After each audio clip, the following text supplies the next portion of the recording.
நம்ம இன்றைக்கி பார்க்க போகிற டாபிக் எதை பற்றினா ஆத்தங்குடி டைல்ஸ்.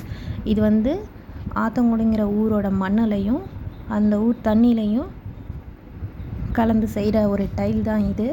இது காலங்காலமாக செஞ்சுட்டு வராங்க அந்த ஊரில். இது அந்த ஊரோட பாரம்பரியம் அப்படின்னே சொல்லலாம். இது அந்த ஊருக்குரிய அடையாளமாகவும் ஆகிப்போச்சு. இப்போ வந்து எல்லோரும் அதை திரும்பி பார்க்குற மாதிரி இருக்குன்னா அதுக்கு காரணம் எல்லா டைல்ஸும் ரேட்டு கூட, இந்த டைல்ஸ் ரேட்டு கம்மி.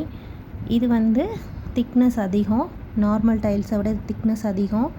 இது வந்து கையிலே செய்கிறாங்க, குடிசை தொழிலாவது செய்கிறாங்க. இது வந்து ரேட் அதிகமாகலாம் கோட் பண்ணி வாங்குறதுக்கு இது ஒன்றும் அவ்வளோ டிசைன்ஸ்லாம் இருக்காது. ப்ளைன் கலர்ஸ், இந்த மாதிரி பூ, இந்த மாதிரி கோலம், இந்த மாதிரி டிசைன்ஸ் தான் இருக்கும். இது வந்து அவங்களே கையில் டிசைன்ஸ் மேக் பண்ணி செய்கிறது தான் இது. இது ரொம்ப காஸ்ட்லியாக போனால் இந்த அளவுக்கு தான், இந்த மாதிரி தான் இருக்கும். இந்த மாதிரி ஒரே கோலம், ஒரே டிசைன்ஸ் இந்த மாதிரி தான் இருக்கும் அங்கங்கே.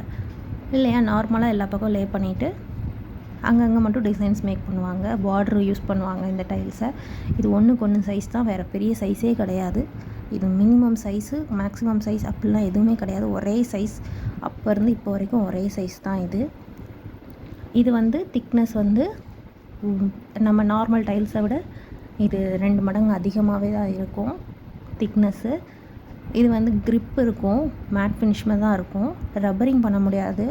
இது வந்து நம்ம ஒரு தடவை லே பண்ணிட்டோம்னா திருப்பி அது எதுவும் ப்ரோக்கன் இந்த மாதிரி எதுவும் ஆச்சு அப்படின்னா மாற்றணும்னா புதுசு தான் மாற்றணும்.